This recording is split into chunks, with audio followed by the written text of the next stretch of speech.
Hey friend, please subscribe. 1 second for you. Big deal for me. I don't remember exactly what day it was, just that the sky outside our kitchen window was cloudless, like the world had no idea it had just turned upside down.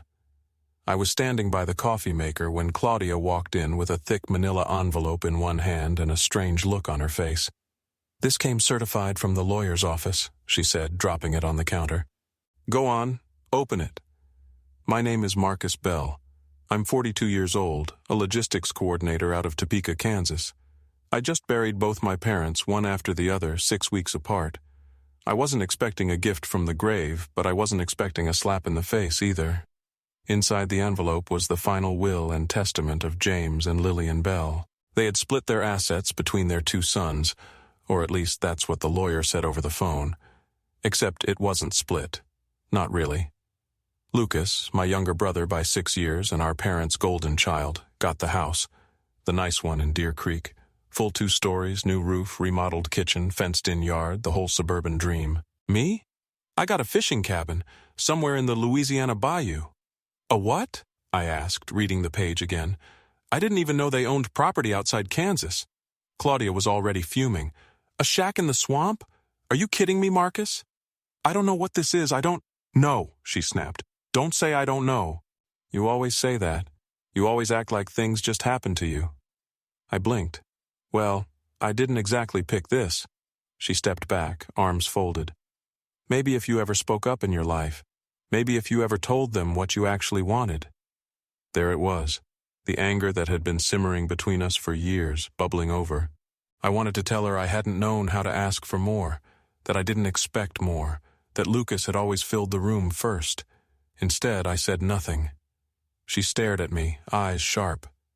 "You want to keep being the quiet disappointment, fine, but don't drag me down with you." Then she did something I didn't think she'd ever do. She told me to leave. "Take the keys, take the cabin, take a break from being a doormat, and don't come back until you can stand up for yourself." So I did. I packed a duffel bag, grabbed the envelope and the old corroded keys the lawyer had included, and drove south until the land turned wet and the road turned narrow. By the time I reached the bayou and laid eyes on that crooked, half-sunk cabin, I should have felt like I'd hit rock bottom. But instead, for the first time in a long while, I felt something else. Drawn. The first thing that hit me when I stepped inside was the smell. Mildew, rot, and something sweet like wet tobacco. The floor sagged in the middle. The wallpaper, what little remained, had curled off the walls in long yellow strips. Dust floated in the air like it had nowhere else to go. This was the inheritance my parents left me. The place looked like it hadn't been touched in 50 years. I set my duffel on the warped floor and did a slow walk-through, one hand trailing the wall for balance. The whole thing creaked and groaned like it was surprised to see me. In the main room, an old cot sat under a broken window. Next to it was a wooden chair with one leg chewed up by termites and a bucket of rusty nails I didn't dare touch. I made my way to the small kitchen in the back.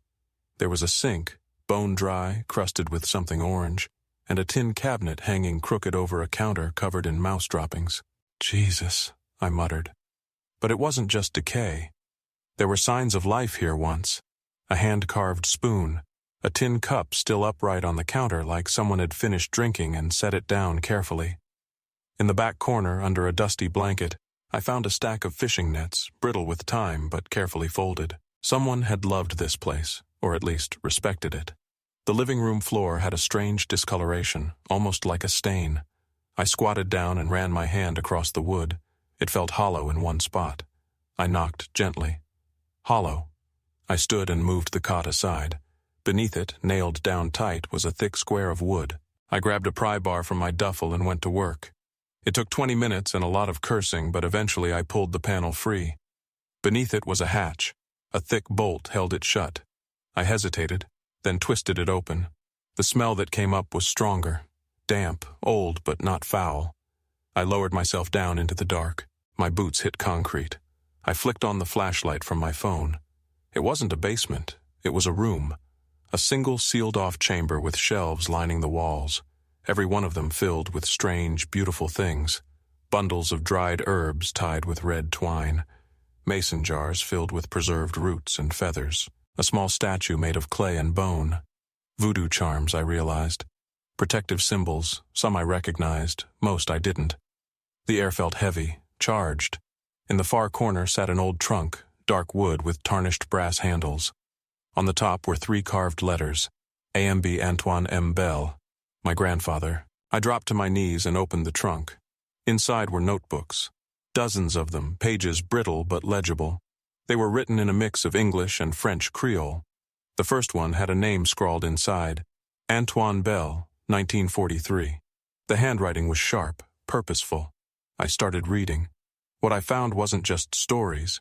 It was a history, a map of bloodlines and rituals, of healing and spirit work, of a connection to the Gullah Geechee people that I had never been told existed.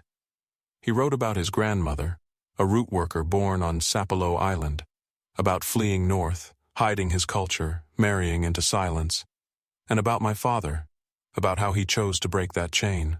He wants nothing to do with what he calls superstition, one passage read, but what he throws away, his sons will need one day. I sat there for hours, cross-legged in that cold, hidden room, flipping through pages that made my hands tremble. I had always felt like a man with no history. Now it was laid out in front of me, raw, beautiful, and deliberately hidden. My father buried it. My mother never spoke of it. But my grandfather? He'd left it all for me. I didn't sleep much that night. I tried, but my brain wouldn't slow down. I kept picturing those artifacts, those journals, the weight of them, the care it must have taken to write those pages by hand. It made my father feel like a stranger and my grandfather feel like someone I should have known my whole life. By morning, I knew I needed help. There was only one person I trusted to look at this without laughing me out of the room. Aaron. Aaron and I met at Kansas State back in the late 90s. We bonded over late-night coffee and shared misery in a sociology class neither of us wanted to take. He stuck with school, got his Ph.D., now teaches folklore and cultural anthropology at Tulane. Last I heard, he was elbow-deep in oral history archives and living in New Orleans. I gave him a call. "Marcus Bell," he said when he picked up. "Well, hell, haven't heard that voice since Y2K was a real concern." "I've got something," I said. "I don't know what it is exactly, but I think it's important. Maybe more than important." He showed up the next day in a dusty white Camry and a bucket hat that made him look like a confused tourist. I hadn't seen him in years, but it didn't matter. Some people just click like that. When I showed him the hidden room, he stopped cold, didn't speak for a full minute, just walked the shelves with wide eyes, muttering to himself. He picked up the trunk, carefully opened one of the journals, and began flipping through it. His face changed the moment he saw the handwriting. "Where did you say this came from?" "It was my grandfather's, I think. I never met him." Aaron sat on the edge of the cot, journal in his lap, eyes still scanning. I don't even know where to start. This is a find, a real find." I swallowed. "Like, important?" He laughed softly. "Marcus, this collection, these charms, the herbal work, the manuscripts, this is the kind of thing scholars spend their whole lives hoping to stumble across. It's not just important, it's rare, especially this intact. So, how much would something like this be worth?" He looked up at me, and for the first time in a long while, I saw my own reflection in someone else's expression, a mix of disbelief, awe, and sorrow. To the right collector, a fortune. Museums would pay serious money. I mean 6 figures, easy, maybe more if you pieced it out. I nodded slowly, jaw tight. "But," he said, closing the book, "this is more than money. This is legacy. This is what folks fight to preserve." I didn't respond. I was thinking about Claudia, about Lucas, about all the times I'd felt like a footnote in my own life. Selling this would change everything. It could buy back comfort, a new place, a clean start. But as I looked around the room, something held me still. These weren't just things. They were memories carved into wood and page, things my father had buried but that my grandfather had preserved, knowing one day someone might come looking. Aaron saw it in my face before I said a word. "You're not going to sell it," he said. I shook my head. "No, I'm not," he smiled. "Then let me help you protect it." And just like that, something shifted in me. I wasn't just the passive one anymore. I was the keeper of something sacred, something that needed a voice. And maybe, just maybe, It had found the right one. Lucas showed up on a Tuesday without warning. I was outside scraping moss off the back porch when I saw the silver Lexus crawl up the dirt path like it didn't belong. And it didn't. Nothing that clean should have been that deep in the swamp. I stood there, leaning on the shovel, waiting. He stepped out dressed like he was heading to a golf course.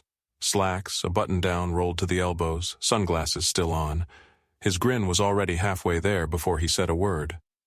"Well, would you look at this place?" he said, scanning the cabin. "I got to admit, I thought you'd call me crying the second you got here. Didn't think you'd last a week." "Lucas," I said flatly. "Marcus." He walked forward like he owned the land. "Heard you found something interesting down here. Word travels, even in the mud." I didn't ask how he found out. Lucas always had a way of showing up when it suited him. I guessed he still had a few friends at Dad's old lawyer's office. He stepped up beside me and gave a low whistle. "You know, when I heard you got the cabin and I got the house, I thought I'd pulled the lucky card. But now—" He let it hang. "You got yourself a little treasure trove, huh?" I didn't answer. He kept going. "You thinking of selling it? 'Cause if not, I've got a proposition." I raised an eyebrow. "A proposition?" "We trade," he said. "You give me the cabin and whatever's in it. I give you the house. You and Claudia can move back in, pretend none of this happened. You always said you liked stability." "I don't have Claudia," I said. "Not anymore." Lucas smirked. "Then maybe this is your chance to get her back. Come on, Marcus. That stuff in there, it's junk, superstition, museum garbage. You can't live off vibes." I stared at him. "You think it's junk?" He shrugged. "I think it's something you're not equipped to deal with. Let someone else turn it into a check." I leaned back against the porch post, arms crossed. "And let me guess, that someone's you." "Why not?" he said. "You know I'm better at the smooth stuff. You're not built for conflict. You never have been." He was right, in a way. I'd spent most of my life avoiding the hard conversations, nodding along, swallowing what I really felt. But something about the way he stood there, so sure, so smug, made my blood stir in a way I didn't recognize. "I'm not selling," I said, "and I'm definitely not trading." Lucas tilted his head. "You sure? Because the second some collector catches wind of what you're sitting on, it's open season. You think you can protect it all on your own?" I didn't answer. That night, I didn't sleep. I kept seeing my grandfather's writing in my head, the pages, the names. And then, somewhere between midnight and morning, I dreamed. There was a man in the cabin with me, skin like weathered bark, eyes that glowed amber in the dark. He didn't speak at first, just stared. Then finally, in a deep voice like the wind through cypress trees, he said, "What you throw away now, your children will never find." I jolted awake, breath caught in my throat. The next morning I pulled the hatch open again. I lit a candle. I sat cross-legged beside the journals and said aloud, "I'm staying." I dragged out every piece of equipment I had, hammer, nails, tarps, wood planks. I patched the roof where I could, cleared vines from the side walls, and started writing out a catalog of every item down below. It wasn't about comfort anymore. It was about purpose. I didn't care if Lucas thought it was junk. I wasn't here for him. I was here for the ones who came before, and the ones who might come after. I was in the middle of resealing the cabin's front door frame when I heard a car engine crunch up the gravel. Not a local truck. Something smoother, newer. I turned just in time to see Claudia step out of a rented black SUV in heels that didn't belong anywhere near this mud. She didn't slam the door, didn't stomp. She walked slowly, controlled, every step measured like she was walking into a courtroom she already planned to win. I set down the caulk gun and wiped my hands on my jeans. "You drove a long way." She gave a tight smile. "Not as long as you think. Lucas called me." Of course he did. She looked me over, taking in the sweat, the grime, the sawdust on my shirt. "You look like hell." "Feels honest," I said. She exhaled and stepped up onto the porch. "I've seen the pictures," she said. "The charms, the books. Lucas sent some scans to a gallery friend of mine in Chicago. They said the collection could be worth a fortune." I leaned against the post. "Yeah, I know." She paused, like she was waiting for me to say more. When I didn't, she stepped closer. "You need to think clearly, Marcus. This could change your life. We could wipe out our debts, start over. Better this time. I studied her face. She was doing that thing where she looked kind, but only in the eyes. Her mouth was still sharp, still calculating. "We?" I asked. Her eyes narrowed. "Don't do that. You know what I mean." "No," I said. "I really don't." She crossed her arms. "You're being sentimental.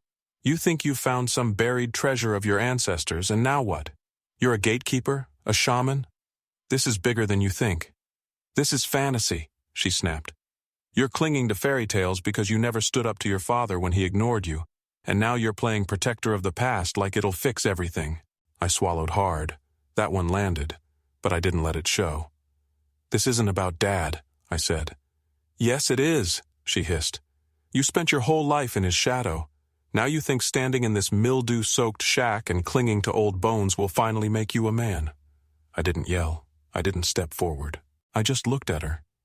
"It's not about him," I said again, quieter this time. "It's about them." I pointed toward the floor, toward the hidden room.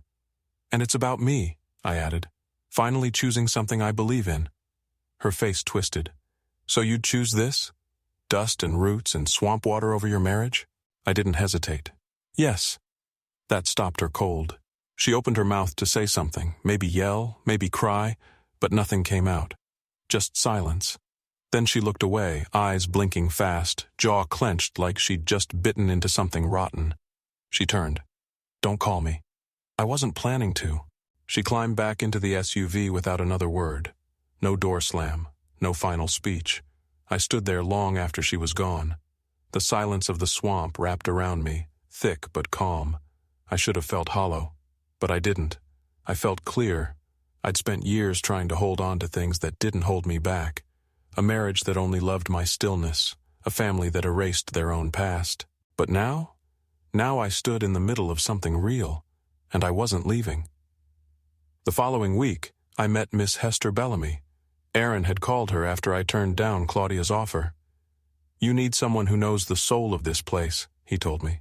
"Hester's been fighting to preserve Gullah Geechee history since before we were even born." She showed up in a beat-up pickup with 2 jars of pickled okra and a binder thick as a Bible. "Marcus Bell," she said, eyeing me up and down like she could see straight through me. "You don't look like your grandfather."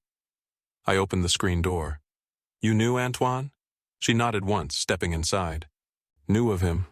My mama remembered his people. Quiet folks, but rooted deep." I led her to the hatch and opened it. She didn't hesitate, just climbed down like she'd done it 100 times. The moment her feet hit the floor, she stood still with her eyes closed, lips moving in a quiet whisper I didn't recognize. When she opened her eyes, they were wet. "This ain't just inheritance," she said softly. "This is ancestral ground, sacred, and it's been waiting for someone to listen." She spent the next 3 hours cataloging items, translating Creole notes, and verifying authenticity. She pointed to a particular root bundle and said, "That's a healer's wrap, only used during births or spiritual crossings." She touched a jar of dried herbs. "Still potent. See that red twine? That means it was sealed during a blood moon. These ain't props, baby. These are prayers in physical form." I felt something swell in my chest. Pride, maybe belonging. She left me with 2 names. Enoch, a drum maker who taught rhythm like it was gospel, and Miss Reaney, a healer who spoke Gullah like it was her first language, even though she'd been born in 1950. I called them both. They came 2 days later with bags of tools, stories, and food. They didn't ask for explanations. They just walked through the cabin like they were returning home. "We've been waiting on this," Miss Reaney said. "Didn't know who, didn't know when, but somebody had to come back."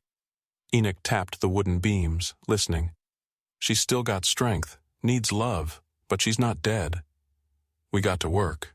I used my savings, what Claudia once called our rainy day fund, and bought lumber, screens, fans. Miss Reaney called in some youth from her community group. They came with gloves and energy, and within a week, the cabin didn't look like a ruin anymore. We cleared vines, we patched holes, we turned the back area, the soft, grassy bank near the water, into a circular platform of cypress wood, perfect for drumming, storytelling, or ceremonies under the stars. We called it the Living Archive, not a museum, not a gallery, a breathing space, for memory, for presence, for voices that had gone unheard too long. Word got out. The local radio came first, then a journalist from Lafayette. Then elders I'd never met came bearing stories and artifacts of their own. One woman handed me a faded photo of my grandfather standing beside her uncle. He used to visit during sugar harvest, always brought a pouch of herbs for my mama's nerves. Someone else said, "We thought his line had ended." I shook my head. It didn't. It just got buried. And now? Now it was rising. Not with fanfare, not with speeches, but with rhythm, with voices, with hands passing knowledge across generations. And me? For the first time in my life, I wasn't standing on the outside looking in. I was part of something, rooted, real, and reaching. The envelope came on a Saturday, thick and cream-colored, like a wedding invitation. No return address, just my name, full legal, middle initial and all, in a tight, expensive-looking font. Inside, a letter from Lucas's attorney and a petition filed in East Baton Rouge Parish. The words hit like cold water. Petition to establish co-ownership and injunctive relief for cultural artifacts. Translation. Lucas was suing me. He wanted half the cabin, half the contents, and full rights to negotiate with potential collectors and institutions. He even had the gall to use phrases like, "for the benefit of the family legacy." I sat there in the doorway with the letter in my lap, watching the bayou shimmer in the afternoon sun. My hands didn't shake, my jaw didn't clench, but my chest, it burned. I called Aaron first. He cussed so loud I had to hold the phone away from my ear. Then I called Miss Hester. "We'll handle it," she said. "You just stay steady, baby." She put me in touch with Legal Roots, a nonprofit law clinic out of New Orleans that specialized in cultural preservation and land disputes in historically black communities. A woman named Carla took my case pro bono, said her own grandmother had been a Geechee storyteller. "We don't lose things like this without a fight," she said. "And we sure as hell don't let them get taken by someone who only wants the money." The court date came fast. Lucas showed up wearing the same charm and confidence he always wore like cologne. His lawyer was slick. Clean haircut, dark tie, every word rehearsed. They made their case. Our father hadn't updated the deed to specify ownership, and by Louisiana law, all property not clearly designated in a will could be considered co-inheritable. Lucas claimed he was entitled to access the cabin and everything in it. He wishes only to preserve and elevate the family's cultural contributions, the lawyer said. Claudia was there too, sitting in the second row, arms crossed, not looking at me. Carla stood calmly and started listing every document we had, the certified will, the letters from my parents' lawyer, the tax filings that showed the cabin had been registered solely to me. Then she brought up our witness list. First came Aaron. He laid out the academic value, the cultural weight, the risk of commodifying sacred heirlooms. Then came Miss Hester. She stepped up with slow dignity and handed the judge a file, notarized affidavits from cultural preservationists, historians, and community elders. "These items are not art," she said. "They're not collectibles. They are living memory, and they belong to the descendants who treat them with respect, not profit." The judge, a black woman with salt in her hair and wisdom in her eyes, listened carefully. She didn't smile, didn't frown, just watched. When it was my turn, I stood and said what I had rehearsed 100 times under the trees. "This isn't about ownership, it's about obligation. My grandfather buried something so it wouldn't be erased. My father tried to silence it. I'm here to protect it." Lucas rolled his eyes. The judge looked at him, then back at me. She paused. Then she spoke. "Mr. Bell, your documentation is in order. The cabin and its contents are yours, solely. The court also recognizes the cultural value of the items and urges their continued preservation within the community of origin." Lucas slumped. His lawyer blinked. The gavel came down. We'd won. Outside, Lucas passed by me without a word. Claudia trailed after him. For a second, she looked back like she might say something, but didn't. I watched them drive off and felt something sharp in my chest. Not rage, not victory, just sadness. For what was lost. For who he chose to be. But as I turned back to the courthouse steps, Miss Hester laid a hand on my shoulder. "You stood firm," she said, "and for once in my life, that was enough." We picked the night of the new moon to open the lodge. No one planned it that way. It just felt right. The sky was dark and soft. A black canvas stretched above the bayou. Fireflies blinked like stars trapped in the trees, and the water behind the cabin glimmered under torchlight.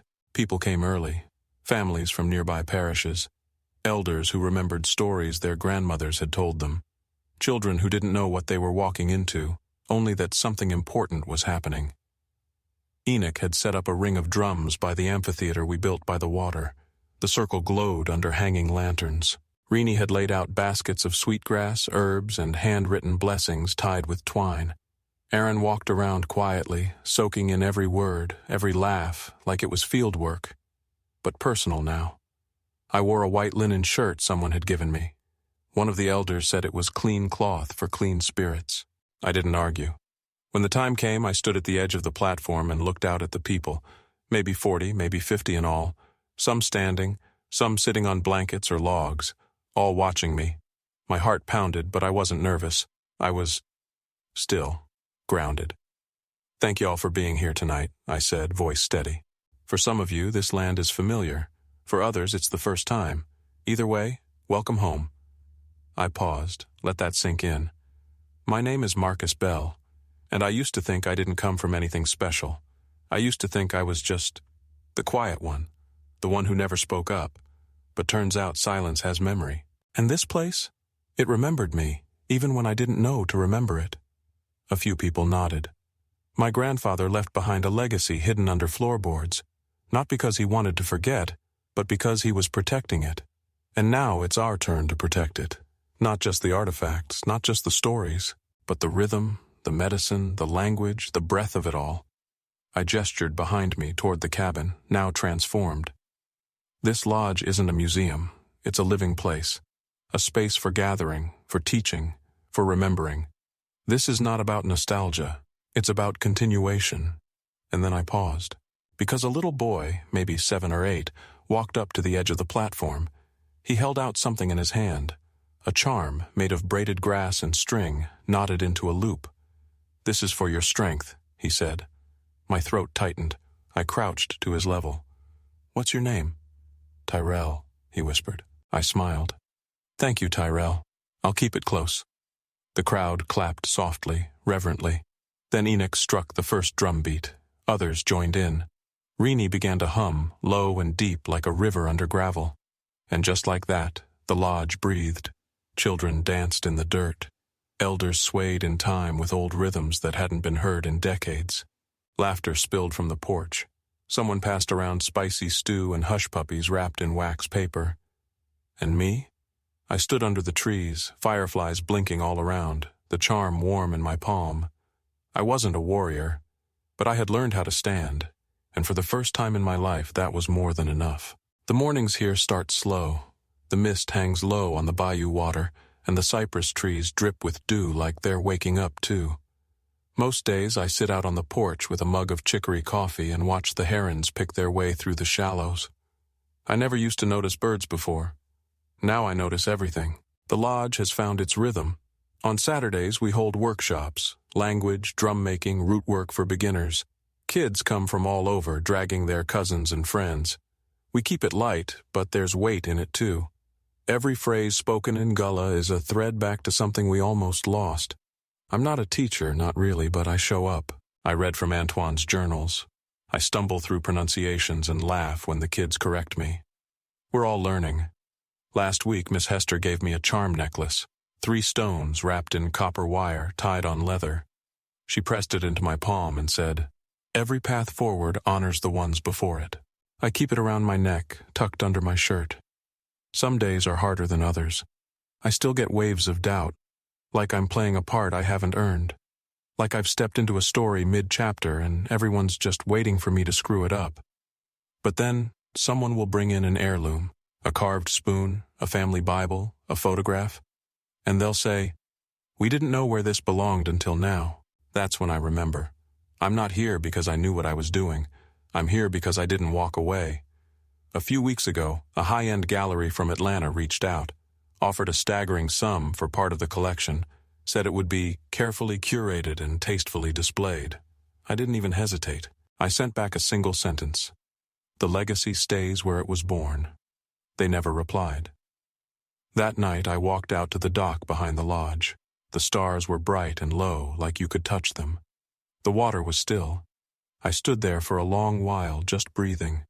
Then I whispered, "I found who I am." No one heard it, but I didn't need them to, because I finally understood. Legacy isn't a thing you hold.